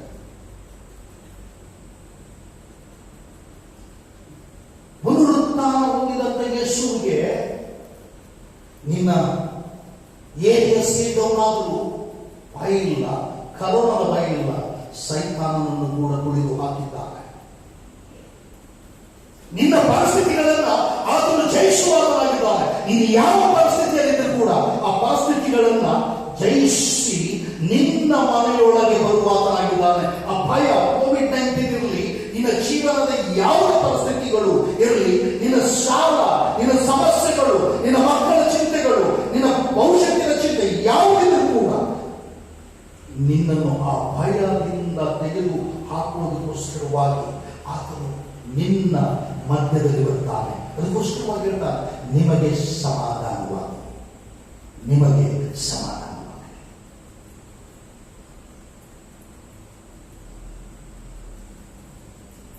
ಪುನರುತ್ಥಾನ ಹೊಂದಿದಂತ ಯೇಸು ಆ ಶಿಷ್ಯರ ಮಧ್ಯದಲ್ಲಿ ಹೋಗಿ ನಿಲ್ಲುವಾಗ ಅನೇಕ ಆಶೀರ್ವಾದಗಳನ್ನು ಕೊಡ್ತಾನೆ. ಅನೇಕ ಆಶೀರ್ವಾದಗಳನ್ನು ಕೊಡ್ತಾನೆ. 20ನೇ ಅಧ್ಯಾಯ ಮುಂದೆ ನಾನು ಒಂದೇ ವಚನ ತೆಗೆದುಕೊಂಡಿದ್ದೀನಿ. ಯಾಕಂದ್ರೆ ಅನೇಕ ಸಂಗತಿಗಳು ಆ ನನ್ನ ಮೈಂಡಲ್ಲಿ ಬರ್ತಾ ಇರುವುದರಿಂದ, ಕರ್ತನು ಬೋಧಿಸ್ತಾ ಇರುವುದರಿಂದ ನಾನು ಕೆಲವು ಸಂಗತಿಗಳನ್ನು ಮಾತ್ರ ನಿಮ್ಮ ಮುಂದೆ ತರಲಿಕ್ಕೆ ಇಷ್ಟಪಡ್ತೇನೆ. ಲಾಕ್ಡೌನ್, ಸೀಲ್ಡೌನ್ ಆದಂತ ಸಂದರ್ಭದಲ್ಲಿ ಪುನರುತ್ಥಾನ ಹೊಂದಿದಂತ ಯೇಸು ಆ ಶಿಷ್ಯರನ್ನ ಧೈರ್ಯ ಪಡಿಸುವಾಗ ಈ ಪರಿಸ್ಥಿತಿಗಳಲ್ಲಿ ಕೂಡ ನಿನ್ನ ಸುತ್ತಮುತ್ತಲ ಪರಿಸ್ಥಿತಿಗಳ ಮಧ್ಯದಲ್ಲಿ ನೀನು ಧೈರ್ಯದಿಂದ, ಪುನರುತ್ಥಾನದ ಶಕ್ತಿಯಿಂದ ಈ ಆರಾಧನೆಗೆ ಬಂದಿರುವುದರಿಂದ ಕರ್ತನು ನಿನ್ನನ್ನು, ನಿನ್ನ ಕುಟುಂಬ, ಮಕ್ಕಳನ್ನು, ನಿನ್ನ ಮನೆಗಳನ್ನು ಕೂಡ ಆಶೀರ್ವದಿಸಲಿ, ಧೈರ್ಯಪಡಿಸಲಿ, ಕರ್ತನು ನಿನಗೆ ಸಹಾಯ ಮಾಡಲಿ. ಮೊದಲನೇದಾಗಿ ಯೇಸು ಪುನರುತ್ಥಾನ ಹೊಂದಿದವರು ಅವರ ಮಧ್ಯದಲ್ಲಿ ಬಂದು ನಿಂತನು. ಶಿಷ್ಯರ ಮಧ್ಯದಲ್ಲಿ ಬಂದು ನಿಲ್ಲುವಂಥದ್ದು ಅಂದರೆ ದೇವರ ಪ್ರಸನ್ನತೆ. ಎಲ್ಲಿ ದೇವರಿರ್ತಾನೋ ಅದು ದೇವರ ಸನ್ನಿಧಿಯಾಗಿ ಮಾರ್ಪಾಟು ಹೊಂದುವಂಥದ್ದಾಗಿದೆ. ಪುನರುತ್ಥಾನ ಹೊಂದಿದವರು ನಿನ್ನ ಮನೆಯೊಳಗೆ ಬರುವುದಾದರೆ ಅದು ನಿನ್ನ ಮನೆ, ಅದು ದೇವರು ವಾಸಿಸುವ ಸ್ಥಳ, ದೇವರ ವಿಶ್ವಾಸಿಗಳು ವಾಸಿಸುವ ಸ್ಥಳ. ಅಲ್ಲಿ ನಿನ್ನ ಪ್ರಾರ್ಥನೆಗಳನ್ನು ಕರ್ತನು ಕೇಳುವಾತನಾಗಿದ್ದಾನೆ, ನಿನಗೆ ಸಮಾಧಾನವನ್ನ ನೀಡುವಾತನಾಗಿದ್ದಾನೆ. ನಿನ್ನ ಮನೆಯೊಳಗೆ ಬಂದು ನಿನ್ನ ಸಂಗಡ ಇರಲಿಕ್ಕೆ ಯಾರು ಕೂಡ ಕ್ರಿಸ್ತನನ್ನು ಅಡ್ಡಿ ಮಾಡಲು ಸಾಧ್ಯವಿಲ್ಲ. ಯಾವ ಸಮಯ, ಕರೋನಾ ಸಮಯವೂ ಅಡ್ಡಿ ಮಾಡಲು, ಯಾವ ರೋಗಗಳು ಕೂಡ ಅಡ್ಡಿ ಮಾಡಲು, ಈ ರೋಗದ ಯಾವ ಶಕ್ತಿಗಳು ಕೂಡ ಆ ಕ್ರಿಸ್ತನನ್ನು ನಿನ್ನಿಂದ ಬೇರ್ಪಡಿಸಲು, ಆತನ ಪ್ರಸನ್ನತೆಯಿಂದ ನಿನ್ನನ್ನು ಬೇರ್ಪಡಿಸಲು ಸಾಧ್ಯವಿಲ್ಲ. ಆದ್ದರಿಂದ ಪುನರುತ್ಥಾನ ಹೊಂದಿದ ಆತನು ಅವರ ಮಧ್ಯದಲ್ಲಿ ಬಂದು ನಿಂತನು. ಯೇಸುವನ್ನ ಆ ಸೈತಾನನು ಕೂಡ ತಡೆಯಲಿಲ್ಲ. ರೋಗ ಸಾಮ್ರಾಜ್ಯವು ಕೂಡ ಆತನನ್ನು ತಡೆಯಲಿಲ್ಲ. ಪ್ರಪಂಚದ ಯಾವುದೇ ಶಕ್ತಿಗಳು ಕೂಡ ಆತನನ್ನು ತಡೆಯಲಿಲ್ಲ. ಆತನನ್ನು ತಡೆಯದೆ ಆ ದಿನ ಶಿಷ್ಯರ ಮಧ್ಯದಲ್ಲಿ ಬಂದು ನಿಂತಾತನು. ಈ ದಿನ ನಿನ್ನ ಮಧ್ಯದಲ್ಲಿ, ನಿನ್ನ ಕುಟುಂಬದಲ್ಲಿ, ನಿನ್ನ ಮನೆಯಲ್ಲಿ, ನಿನ್ನ ವೈಯಕ್ತಿಕ ಜೀವನದಲ್ಲಿ, ನಿನ್ನ ಹೃದಯದಲ್ಲಿ ಬಂದು ನಿಲ್ಲಲು ಆತನು ಸಿದ್ಧನಿದ್ದಾನೆ. ನೀನು ಆತನನ್ನು ಸೇರಿಸಿಕೊಳ್ಳಲಿಕ್ಕೆ ನೀನು ಸಿದ್ಧನಿರಬೇಕಾಗಿದೆ. ಆ ಶಿಷ್ಯರ ಮನಸ್ಸು ನಿನ್ನಲ್ಲಿ ಕೂಡ ಇರಬೇಕಾಗಿದೆ. ಒಂದು ವೇಳೆ ಆ ಭಯ, ಯಹೂದ್ಯರ ಒಂದು ನಾಯಕರ ಭಯ ಅವರಲ್ಲಿಟ್ಟು ಯೇಸು ಸ್ವಾಮಿ ಇನ್ನು ಸತ್ತು ಹೋದ, ನಮ್ಮನ್ನು ಕೊಂದು ಹಾಕ್ತಾನೆ ಎನ್ನುವಂತ ಭಯ ಶಿಷ್ಯರಲ್ಲಿ ಇದ್ದಿರಬಹುದು. ಆದರೆ ಸ್ವಾಮಿ ಹೇಳ್ತಾನೆ, ನಾನು ನಿಮ್ಮನ್ನ ಅನಾಥರನ್ನಾಗಿ ಬಿಡುವುದಿಲ್ಲ.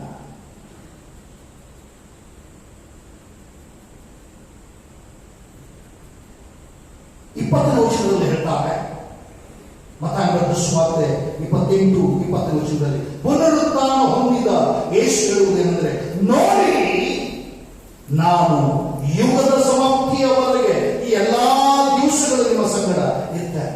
ಇನ್ನು ಮುಂದೆ ಪುನರುತ್ಥಾನ ಹೊಂದಿ ನಾನು ನಿಮ್ಮ ಸಂಗಡ ಬಂದಿದ್ದೇನೆ. ಈಗ ನೀವು ನನ್ನ ನೋಡುತ್ತಾದ್ರೆ ನೋಡ್ರಿ, ನನ್ನ ಕೈಗಳನ್ನು ನೋಡ್ರಿ, ನನ್ನ ಕಾಲುಗಳನ್ನು ನೋಡ್ರಿ, ನನ್ನ ಪಕ್ಕೆಯನ್ನು ನೋಡ್ರಿ, ನನ್ನ ತಲೆಯಲ್ಲಿ ಆಗಿರುವಂತ ಗಾಯಗಳನ್ನು ನೋಡ್ರಿ. ನಾನೇ ಪುನರುತ್ಥಾನ ಹೊಂದಿ ಬಂದಿದ್ದೇನೆ. ಈಗ ನಾನು ಎಲ್ಲಿಯವರೆಗೆ ನಿಮ್ಮ ಸಂಗಡ ಇರ್ತೇನೆ ಅಂದ್ರೆ ಯುಗದ ಸಮಾಪ್ತಿಯವರೆಗೆ ನಾನು ನಿಮ್ಮ ಸಂಗಡ ಇರ್ತೇನೆ. ಯುಗದ ಸಮಾಪ್ತಿಯವರೆಗೆ ನಿಮ್ಮ ಸಂಗಡ ಇದ್ದು ನಾವು ನಿಮ್ಮನ್ನು ಪರಲೋಕಕ್ಕೆ ತೆಗೆದುಕೊಂಡು ಕರೆದುಕೊಂಡು ಹೋಗಬೇಕು. ಯಾಕಂದ್ರೆ ನಾವಿರುವ ಸ್ಥಳದಲ್ಲಿ ನೀವು ಸಹ ಇರಬೇಕೆಂಬ ಎಂತ ಪ್ರೀತಿ. ಒಂದು ವೇಳೆ ಒಂದು ಒಳ್ಳೆ ಫಂಕ್ಷನ್ ನಡೀತದಂತ ತಿಳ್ಕೊಳ್ಳಿ. ಒಂದು ಫಂಕ್ಷನ್, ದೊಡ್ಡ ಫಂಕ್ಷನ್, ದೊಡ್ಡ ಜನರು ಫಂಕ್ಷನ್ ಮಾಡ್ತಾ ಇದ್ರೆ ಮನೆಯಲ್ಲಿ ಹಲವು ಫ್ರೆಂಡ್ಸ್ ಇದ್ದರೆ ಅಥವಾ ಬಂಧುಗಳಿದ್ದರೆ ನಾವೇ ಮಾತಾಡ್ಕೊಳ್ತೇವೆ. ಏನಂತಂದ್ರೆ, ಅವ್ರನ್ನ ಕರ್ಕೊಂಡು ಹೋಗೋದು ಬೇಡ, ಇವ್ರನ್ನ ಕರ್ಕೊಂಡು ಹೋಗೋದು ಬೇಡ, ಅವರಲ್ಲಿ ಸ್ವಲ್ಪ ಗುಣ ಸರಿ ಇಲ್ಲ, ಅಲ್ಲಿ ಒಂದು ಪ್ರಾಬ್ಲಮ್ ಕ್ರಿಯೇಟ್ ಮಾಡ್ತಾರೆ, ಹಾಗೆ ಬೇಡ ಹೀಗೆ ಬೇಡ, ಅವ್ರನ್ನೂ ಬೇಡ, ನಾವು ಇಷ್ಟೇ ಜನ ಹೋಗೋಣ. ಒಳಗೊಳಗೆ ಮಾತನಾಡಿಕೊಂಡು ಒಳಗೊಳಗೆ ನಾವು ಪ್ಲಾನ್ ಮಾಡಿಕೊಂಡು ಕೆಲವು ಜನ ಮಾತ್ರ ಫಂಕ್ಷನ್ಗಳಿಗೆ ಹೋಗುವಂಥದ್ದನ್ನು ನಾವು ನೋಡ್ತಾ ಇದ್ದೇವೆ. ಅಂಥವ್ರನ್ನ ಮಾತ್ರ ಕರೆದುಕೊಂಡು ಹೋಗುವವರಿದೆ. ಅದರ ನೋಡಿ, ಯೇಸು ಸ್ವಾಮಿ ನಾವು ನೀವು ಪಾಪಿಗಳಾಗಿರುವಾಗ ನಾವಿರುವ ಸ್ಥಳದಲ್ಲಿ ನೀವು ಸಹ ಇರಬೇಕು.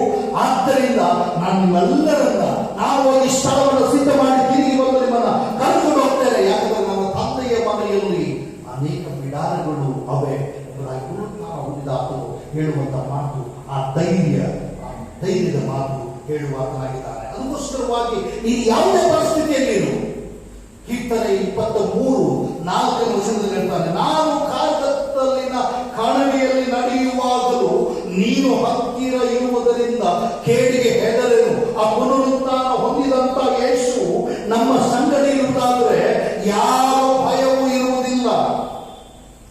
ಯಾಕಂದ್ರೆ ನಿನ್ನ ದೊಡ್ಡೆಯು ನಿನ್ನ ಕೋಲು ನನಗೆ ಧೈರ್ಯ ಕೊಡುತ್ತವೆ. ಆ ಪುನರುತ್ಥಾನದ ಶಕ್ತಿ ನಮಗೆ ಧೈರ್ಯ ಕೊಡ್ತದೆ. ನೋಡಿ, 3.5 ವರ್ಷಗಳ ಕಾಲ ಸೇವೆ ಮಾಡ್ರು, ಅದ್ಭುತ ಮಾಡ್ರಿ, ನೀವು ಈಗ ನಾನು ಮಾಡಿದ್ದನ್ನು ನೀವು ಮಾಡುವಿರಿ ಎಂಬುದಾಗಿ ಹೇಳಿ ಎಷ್ಟು ಹೇಳಿದ್ರು, ಎಷ್ಟು ತೋರಿಸ್ಕೊಟ್ರು. ಯೇಸು ಸ್ವಾಮಿ ಸಂಗಡ ಇರುವಾಗ ಯಾವ ಶಿಷ್ಯರು ಕೂಡ ಅದ್ಭುತ ಮಾಡಲಿಕ್ಕೆ ಒಂದು ನೋಡ್ತಾ ಇದ್ರು, ಭಯ ಪಡ್ತಾ ಇದ್ರು. ಆದರೆ ಈಗ ಪುನರುತ್ಥಾನ ಹೊಂದಿದ ಬಳಿಕ ಯೇಸು ಸ್ವಾಮಿ ಅವರ ಮಧ್ಯದಲ್ಲಿ ಬಂದು ಯಾವಾಗ ನಿಂತರೋ ಅವರ ಆಲೋಚನೆಗಳೆಲ್ಲ ಬೇರೆಯಾಗ್ತವೆ. ಅದೇ ಶಿಷ್ಯರು ಪ್ರಾಣ ಕೊಡುವಷ್ಟರ ಮಟ್ಟಿಗೆ, ಹಿಂಸೆಯನ್ನು ಅನುಭವಿಸುವಷ್ಟರ ಮಟ್ಟಿಗೆ ತಮ್ಮನ್ನು ತಾವು ಸಿದ್ಧಪಡಿಸಿಕೊಳ್ತಾ ಇದ್ದಾರೆ, ರೆಡಿ ಆಗ್ತಾ ಇದ್ದಾರೆ, ಸೇವೆಗಾಗಿ, ಪರಲೋಕ ರಾಜ್ಯಕ್ಕಾಗಿ ಸಿದ್ಧರಾಗ್ತಾ ಇದ್ದಾರೆ. ಯಾಕಂದ್ರೆ ಆ ಶಿಷ್ಯರು ತಿಳಿದುಕೊಂಡ್ರೆ ಏನಂತಂದ್ರೆ, ಕೀರ್ತನೆ 16ನೇ ಅಧ್ಯಾಯ 11ನೇ ವಚನದಲ್ಲಿ ಜೀವ ಮಾರ್ಗವನ್ನು ತಿಳಿಯಪಡಿಸುವಾತನು ನಮ್ಮೊಳಗಡೆ ಇದ್ದಾನೆ. ಆತನು ಜೀವ ಮಾರ್ಗವನ್ನು ತೋರಿಸಿಕೊಡ್ತಾನೆ. ಆತನ ನಿನ್ನ ಸಮ್ಮುಖದಲ್ಲಿ ಪರಿಪೂರ್ಣ ಸಂತೋಷವಿದೆ. ಆ ಸಂತೋಷ ನಮಗೂ ಕೂಡ ಬೇಕಾಗಿದೆ. ಎಂತ ಪರಿಸ್ಥಿತಿ ಇದ್ರು, ಕೋವಿಡ್-19 ಪರಿಸ್ಥಿತಿ ಇದ್ರು, ಆ ಯಹೂದ್ಯರ ನಾಯಕರ ಪರಿಸ್ಥಿತಿ, ಭಯ ಭೀತಿ ಯಾವುದಿದ್ರು, ಅಂತ ಪರಿಸ್ಥಿತಿಗಳಲ್ಲಿ ನಮಗೆ ಜೀವ ಮಾರ್ಗವನ್ನು ತೋರಿಸಿಕೊಡುವಾತನು ಈ ಪುನರುತ್ಥಾನ ಹೊಂದಿದ ಆತನು ಎಂಬುದಾಗಿ ಶಿಷ್ಯರು ತಿಳಿದುಕೊಂಡರು. ಯೇಸುವನ್ನ ತಮ್ಮ ಸ್ವಂತ ರಕ್ಷಕನನ್ನಾಗಿ ಸ್ವೀಕಾರ ಮಾಡಿಕೊಂಡರು. ಅವರ ಮಧ್ಯದಲ್ಲಿ ಬಂದು ನಿಲ್ತಾನೆ, ಆತನ ಪ್ರಸನ್ನತೆ ಲಾಕ್ಡೌನ್ ಆಗಿರುವಂಥವರು ಹೊರಗಡೆ ಬರ್ತಾರೆ, ಪ್ರಪಂಚದ ಸುತ್ತಲೆಲ್ಲ ಮುಂದೆ ಸಾಗ್ತಾರೆ. ಅವರಿಗಿರ್ತಕ್ಕಂಥ ಸಂತೋಷ, ಅವರು ಪಟ್ಟಂತ ಆನಂದ ಎಲ್ಲೆ ಮೀರಿ ಅವರಲ್ಲಿ ಆ ಸಂತೋಷವು ಅವರಲ್ಲಿ ಇರ್ತಾ ಇರುವುದರಿಂದ ಯೇಸು ಪುನರುತ್ಥಾನ ಹೊಂದಿದ ಬಳಿಕ ಅವರು ಕೊಟ್ಟಂತ ಒಂದು ಸಮಾಧಾನ 20ನೇ ವಚನದಲ್ಲಿ ನಾವು ನೋಡ್ತೇವೆ, ನಿಮಗೆ ಸಮಾಧಾನವಾಗಿದೆ. ಇನ್ನು 20ನೇ ವಚನದಲ್ಲಿ ಆತ ಹೇಳ್ತಾರೆ, ಇದನ್ನು ಹೇಳಿದ ಮೇಲೆ ಅವರಿಗೆ ತನ್ನ ಕೈಗಳನ್ನು ಪಕ್ಕೆಯನ್ನು ತೋರಿಸಿದರು. ಶಿಷ್ಯರು ಸ್ವಾಮಿಯನ್ನು ನೋಡಿದ್ದರಿಂದ ಸಂತೋಷ ಹೆಚ್ಚಾಯಿತು.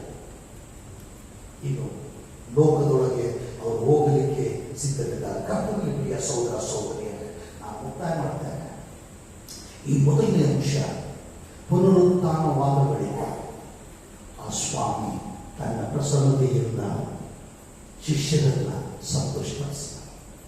ಆ ಪುನರುತ್ಥಾನ ಹೊಂದಿದ ಕ್ರಿಸ್ತನು ಈ ಲಾಕ್ಡೌನ್ನಲ್ಲಿ, ಈ ಸೀಲ್ಡೌನ್ನ ಸಮಯದಲ್ಲಿ ನಿನ್ನನ್ನು, ನಿನ್ನ ಕುಟುಂಬ ಮಕ್ಕಳನ್ನು ಕೂಡ ಸಂತೋಷಪಡಿಸಲಿ, ಆನಂದಪಡಿಸಲಿ ಮತ್ತು ಆರೋಗ್ಯ ಕೊಟ್ಟು ಬಲವನ್ನು ನೀಡಿ ನಿನ್ನ ಪರಿಸ್ಥಿತಿಗಳನ್ನ ಗುಣಪಡಿಸಿ ನಿನ್ನಲ್ಲಿ ಧೈರ್ಯವನ್ನ, ಆ ಶಿಷ್ಯರಲ್ಲಿ ಧೈರ್ಯ ತುಂಬಿದಾಗಲು ಅವರು ಸೇವೆಗೋಸ್ಕರವಾಗಿ ಅವರನ್ನು ಸಿದ್ಧ ಮಾಡಿರುವಂತ ಯೇಸು ಕ್ರಿಸ್ತನು ನಿಮ್ಮನ್ನು ಕೂಡ ಈ ಲೋಕದಲ್ಲಿ ಲಾಕ್ಡೌನ್ ಆಗಿರುವಂತ, ಸೀಲ್ಡೌನ್ ಆಗಿರುವಂತ ಈ ಲೋಕದಲ್ಲಿ ಧೈರ್ಯವಾಗಿ ಕುಟುಂಬ ಮಕ್ಕಳಾಗಿ ಆ ಕ್ರಿಸ್ತನನ್ನ ನಂಬಿ, ಸಂಗೀತಗಾರನು ಹೇಳಿದ ರೀತಿಯಲ್ಲಿ, ಎಂದೆಂದಿಗೂ ನಾ ಬಿಡೆನು ನಿನ್ನ ನಾಮಸ್ಮರಣೆ ಎಂದಾದ ಸಾಕಿನಲ್ಲಿಯೂ ಈ ಶ್ರೇಷ್ಠ ಹೆಸರು ಎಂಬುದಾಗಿ ನಾವು ನೀನು ಬದುಕುವಾಗ ಕರ್ತನು ನನ್ನನ್ನು ನಿನ್ನನ್ನು ಬಲಪಡಿಸುತ್ತಾನೆ, ನಿನ್ನನ್ನು ನನ್ನನ್ನು ಆಶ್ರಯಿಸ್ತಾನೆ. ಹಾಗೆ ಆತ್ಮನು ನೀವೆಲ್ಲರನ್ನು ಬಲಪಡಿಸಲಿ. ಆಮೇಲೆ ಪ್ರಾರ್ಥನೆ ಮಾಡೋಣ. ಸರ್ವಶಕ್ತನಾಗಿರುವಂತಹ ನಮ್ಮ ಪರಲೋಕದ ತಂದೆಯಾದ ದೇವರೇ, ಕೊಟ್ಟಿರ್ತಕ್ಕಂಥ ವಾಕ್ಯಕ್ಕಾಗಿ ಸ್ತೋತ್ರ. ಆ ದಿನ ಪುನರುತ್ಥಾನ ಹೊಂದಿ ಶಿಷ್ಯರ ಮಧ್ಯದಲ್ಲಿ ಬಂದು ನಿಂತಾತನೇ ನಿನಗೆ ಸ್ತೋತ್ರ. ಭಯದಲ್ಲಿರುವಾಗ ಧೈರ್ಯವನ್ನು ತುಂಬಿದಾತನೇ ಸ್ತೋತ್ರ.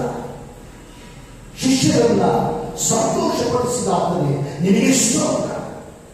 ಆ ಲಾಕ್ಡೌನ್ನಿಂದ ಹೊರಗೆ ಬರುವ ಫಲವನ್ನ ನೀಡಿದಾತನೇ ಸ್ತೋತ್ರ. ಇದು ನಮ್ಮ ಸಭೆಗೂ ಕೂಡ ಆ ಆಶೀರ್ವಾದ ಬೇಕಾಗಿದೆ. ಆ ಮೊಟ್ಟ ಮೊದಲನೆಯ ಪುನರುತ್ಥಾನ ಪರಿಸ್ಥಿತಿಯೇ ಈಗಲೂ ಕೂಡ ಇದೆ. ಆದ್ದರಿಂದ ನಮ್ಮ ಸಭೆಯ ಕುಟುಂಬ ಮಕ್ಕಳನ್ನು ಮಾತ್ರವಲ್ಲದೆ ಲೋಕದ ಸಭೆ ವಿಶ್ವಾಸಿಗಳನ್ನು ಕೂಡ ಈ ಲಾಕ್ಡೌನ್ನಿಂದ ಬಿಡುಗಡೆ ಮಾಡಿ ಸ್ವತಂತ್ರರಾಗಿ ಜೀವಿಸಲು ನೀನೇ ಆರೋಗ್ಯದಾಯಕನಾಗಿದ್ದು ನಡೆಸಬೇಕಾಗಿ ನಿನ್ನ ಹೆಸರಿನಲ್ಲಿ ಬೇಡಿ ಹೊಂದುತ್ತೇವೆ ತಂದೆಯೇ. ಆಮೇಲೆ ಪ್ರಿಯವಾದವರೇ, ಇಲ್ಲಿಯವರೆಗೆ ನಾವು ದೇವರ ವಾಕ್ಯದಿಂದ ಕೇಳಿದ ಹಾಗೆ ನಮ್ಮ ಸ್ಥಿತಿ ಸನ್ನಿವೇಶಗಳು ಏನೇ ಇದ್ರೂ ಮಾನ್ಯ ಜಿಲ್ಲಾ ಮೇಲ್ವಿಚಾರಕರ ಮೂಲಕವಾಗಿ ದೇವರು ನಮಗೆ ವಾಗ್ದಾನವನ್ನ ಕೊಡುವಂಥದ್ದು, ನಿಮಗೆ ಸಮಾಧಾನವಾಗಲಿ. ಪರಲೋಕದ ತಂದೆಯಾದ ದೇವರು ದೇವರ ನಿತ್ಯ ಜೀವದ ವಾಕ್ಯಗಳನ್ನು ಆಲಿಸಿದಂತ ನಮಗೆ ಆತನ ಸಮಾಧಾನವನ್ನು ಎಲ್ಲ ಸ್ಥಿತಿ ಸನ್ನಿವೇಶಗಳಲ್ಲಿ ಅನುಗ್ರಹಿಸಲಿ. ದೈವ ಸಂದೇಶವನ್ನು ನೀಡಿರುವಂತಹ ಮಾನ್ಯ DSI ಅವರಿಗೆ ನಮ್ಮೆಲ್ಲರ ಪರವಾಗಿ ನಾನು ವಂದಿಸುವಂತವನಾಗಿದ್ದೇನೆ.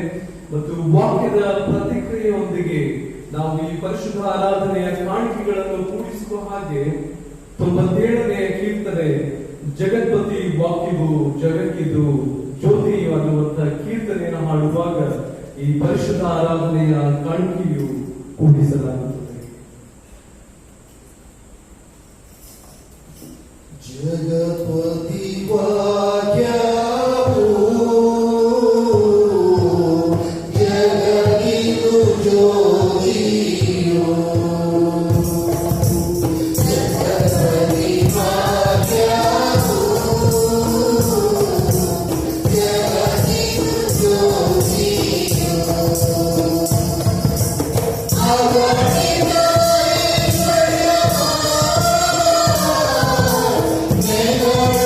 Hallelujah.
ಕರ್ತನು ಆಶೀರ್ವದಿಸುವಾಗೆ ಕರ್ತನು ನಮ್ಮೆಲ್ಲರನ್ನ ಆಶೀರ್ವದಿಸಲಿ ಮಾತ್ರವಲ್ಲ, ಈ ಕರೋನಾ ಸಮಯಗಳಲ್ಲಿ ಕೂಡ ಮನೆಗಳಲ್ಲಿ ಕೂಡ ಆರಾಧನೆ ಮಾಡಿ ಕಾಣಿಕೆ ಡಬ್ಬಗಳಲ್ಲಿ ಕೂಡ ಕಾಣಿಕೆ ಹಾಕುವಂತ ಕಾಣಿಕೆಗಳಲ್ಲಿ ಕೂಡ ಪ್ರತಿಷ್ಠೆ ಮಾಡಲಿ ಮತ್ತು ನಿಮ್ಮ ಮನೆಗಳಲ್ಲಿ ಕೂಡ ಕರ್ತನು ಪ್ರಸನ್ನನಾಗಿದ್ದುಕೊಂಡು ಆ ಭಯ ಭೀತಿಗಳಿಂದ ನಿಮ್ಮನ್ನ ಬಿಡುಗಡೆ ಮಾಡಲೆಂಬುದಾಗಿ ಶಿರಗಳನ್ನು ಭಾಗಿಸಿ ಪ್ರಾರ್ಥನೆ ಮಾಡೋಣ.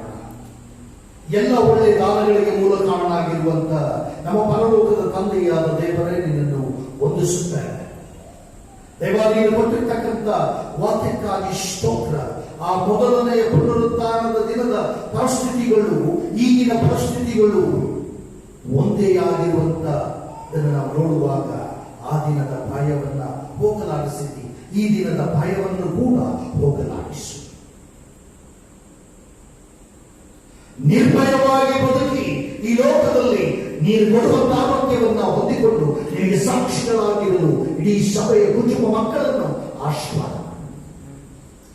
ನೀನು ಕೊಟ್ಟದ್ದರಲ್ಲಿ ಸ್ವಲ್ಪ ಭಾಗವನ್ನು ನಿನ್ನ ಸಮ್ಮುಖದಲ್ಲಿ ತಂದಿದ್ದೇವೆ, ಇದನ್ನು ಸ್ವೀಕರಿಸು, ಪ್ರತಿಷ್ಠೆ ಮಾಡು. ಯಾವ ಕೆಲಸಕ್ಕಾಗಿ ಉಪಯೋಗಿಸಲ್ಪಡುತ್ತದೆಯೋ ಆ ಕೆಲಸವನ್ನ 30-60-100ರಷ್ಟು ಫಲಪಡಿಸುವಾಗ ಆಶೀರ್ವದಿಸು. ಕಾಣಿಕೆ ಕೊಡುವಂತ ಸಂದರ್ಭದಲ್ಲಿ ನಿನ್ನ ಮಕ್ಕಳು ಬೇಡಿಕೊಂಡಿರುವಂತಹ ಪ್ರತಿಯೊಂದು ಬೇಡಿಕೆಗಳಿಗೆ ಸದುತ್ತರವನ್ನು ದಯಪಾಲಿಸು. ಮಾತ್ರವಲ್ಲದೆ ಭಯ ಭೀತಿಗಳಿಂದ ಬಿಡುಗಡೆ ಮಾಡು. ಆರೋಗ್ಯದಾಯಕನಾಗಿ ಇವರ ಮನೆಗಳನ್ನ ನಿನ್ನ ಶಾಂತಿ ಸಮಾಧಾನದಿಂದಲೂ ಪುನರುತ್ಥಾನದ ಶಕ್ತಿಯಿಂದಲೂ ತುಂಬಿಸು. ಅನ್ನಪಾನಗಳನ್ನು ಆಶೀರ್ವಾದ ಮಾಡು. ನಿತ್ಯ ಸೌಭಾಗ್ಯ ಇರುವ ಹಾಗೆ ಆತ್ಮನಿಂದ ಕಾರ್ಯ ಮಾಡಬೇಕಾಗಿ ಯೇಸುವಿನ ನಿವ್ವಳ ನಾಮದಲ್ಲಿ ಒಂದೇ ವಿನಯವಾಗಿ ಬೇಡಿ ಹೊಂದುತ್ತೇವೆ ತಂದೆಯೇ, ಆಮೆನ್. ನಮ್ಮ ಕರ್ತನಾಗಿರುವ ಯೇಸು ಕ್ರಿಸ್ತನ ಕೃಪೆಯು, ತಂದೆಯಾದ ದೇವರ ಪ್ರೀತಿಯು, ಪರಿಶುದ್ಧಾತ್ಮನ ಅನುಕೂಲತೆ ನಡೆಸುವಿಕೆ, ಶಾಂತಿ, ಸಮಾಧಾನ ಸದಾಕಾಲ ನಿಮ್ಮೆಲ್ಲರ ಸಂಗಡ ನೆಲೆಯಾಗಿರಲಿ ಕರ್ತನೇ. ಆಮೆನ್.